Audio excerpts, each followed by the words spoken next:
カンついてるドッカンパラダイス元気玉が弾け飛ぶぜ Go Go Hey guys, OMAC446 Productions here, and today I'm going to be carrying on with What If RADITZ 2 GOHAN. This is part 3, so if you haven't seen the previous parts, the place will be linked down below. Now without any further delay, let's get right into part 3. So we left off in part 2 with RADITZ, GOHAN and Piccolo blasting off into space. Their destination? Planet Arlia. And for those who don't know, it's the bug planet that we see Nappa and Vegeta on in early DBZ. Anyways, when the trio land on Arlia, Nappa and Vegeta's attention is quickly drawn to the Scouters, rapidly rising until they would eventually explode. At first, the elites would believe that it was Zarbon and Doria or someone like that, so they fly over towards the pods, and when they arrive, they kneel in front of the pods. Right, so I know what you're thinking, I'm probably about to comment about. Yeah, I see you, get your hands off that keyboard. Done it? Cool. Oh my god, that was so cringe, I'm so sorry about that. Anyways, I know what you're thinking. Why would the Saiyans kneel in front of Zarbon and Doria? Well, my answer to that is, they would kneel to make them think that they still obey Frieza and his forces. But in reality, they don't, as we know.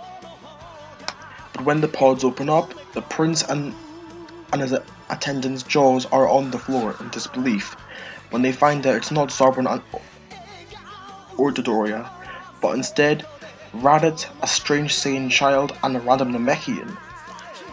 RADITZ! The prince stutters. Who the hell are these two? I don't remember there being any other survivors other than the three of us, my brother Tarbil, and your brother Kakarot. Who are you, kid? My name is Gohan, your highness. I am the son of the low-class warrior Kakarot. Please do not associate me with my father. I can assure you, he and I are very different, replied Gohan. I bet you're wondering, why is Gohan like this? Well, I'll tell you. During this team's 2 years in the time chamber, RADITZ would have heavily manipulated Gohan's mind into making him think that Goku was a good-for-nothing, low-class warrior. As well as this, RADITZ would have educated Gohan on Saiyan history. For example, he would have told him about Planet Vegeta, his grandparents Bardock and Gine, the Super Saiyan legend, and the destruction of the race, which RADITZ would tell him that it collided with a meteor, which is incorrect, but anyways, moving on. It seems as if RADITZ has educated you in some way. If not, then I'm not totally sure how you could possibly know who I am. Anyways, onto you, Namekian. Who are you? My name is Piccolo, and I have joined the squadron as I also take great delight in taking over planets. It's what I was made to do, sir. Interesting. I thought your race was a peaceful race. Anyways, Nappa, get this Namekian some armor, orders the prince. I will only wear your armor on one condition. That condition is that I can wear my current clothes underneath. They mean something to me. Sure, go ahead, I don't care. RADITZ, can I have a word, please? Say what you want here, Vegeta. As a team, nothing should be kept private in my opinion. Vegeta, knowing that he has no chance in fighting RADITZ, just growls under his breath. For years it has been him on top, and now these two strangers show up, and somehow RADITZ and they are all miles ahead of him in strength? What? Oh, and I do remember saying that I would cover the power levels for RADITZ, Gohan, and Piccolo in the last part, so let's do that now. So for RADITZ, he would go from his power level of 1.5 thousand to around 70,000. Piccolo would go from 408 to around maybe 40,000. It's not as big as RADITZ because one, RADITZ was stronger to begin with, and secondly, RADITZ gets Zenkais, and Piccolo doesn't. Sorted. And finally, Gohan's power would skyrocket from his power level of around 5 to a huge 75,000, and Ikari Gohan's power level is around 100,000. Let me tell you why. So first of all, Gohan's potential, as we know, is massive, and during the 2 years of time chamber training, RADITZ would be attacking Gohan non-stop, because he wanted to draw out the Ikari form, or as he would most likely call it, the legendary Super Saiyan form. And after a while, Gohan would learn how to master the Ikari state, and Raditz would order him to stay in the form, even while they were travelling in their pod to Arlia. And unfortunately for Raditz, as much as he wanted to, Raditz was unable to access the Ikari form for himself. So yeah, no Ikari Raditz in this timeline, big whoop. And because of this, we're going to see a form of Paragus and bully relationship happening with Gohan and Raditz in this What If.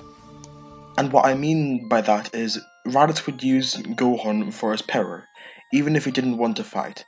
And if Gohan dare refused, even if he's stronger than him, Raditz would bully him after the fight and tell him how useless he is.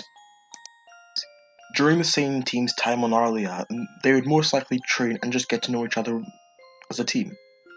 Let's head over to King Kai's planet and see how the team are getting on.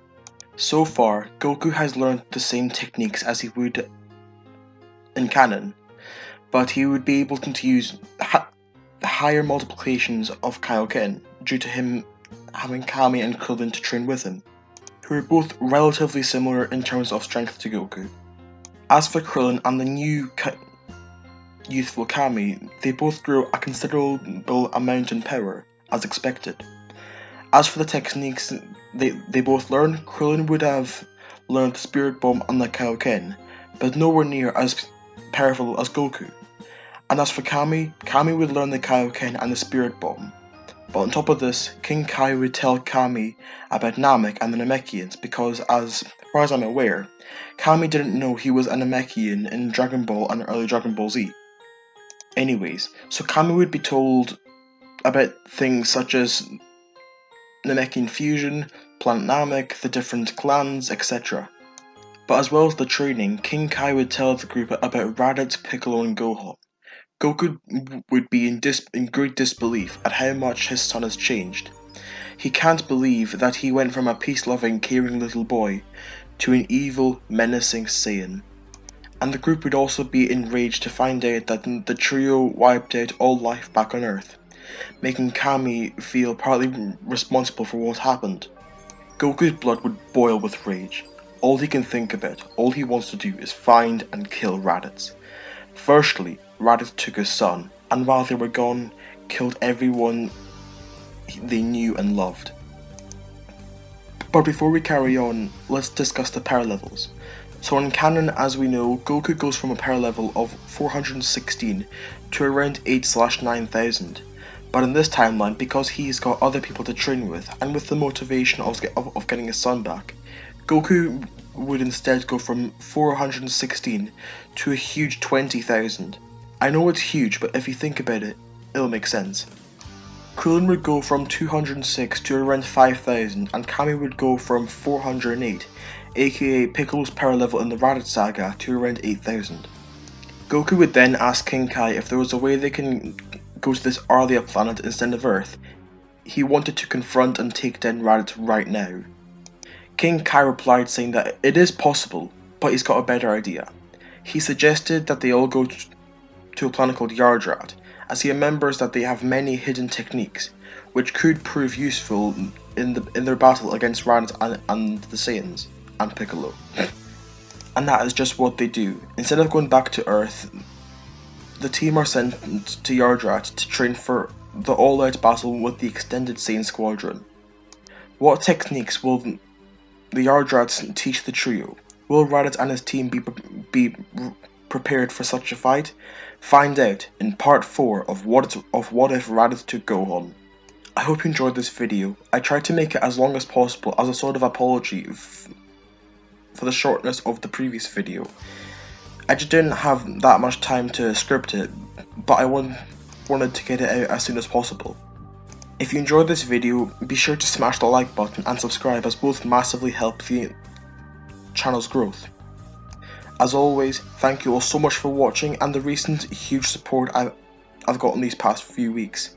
I still can't get over how fast this channel has grown. Thanks for watching, bye for now.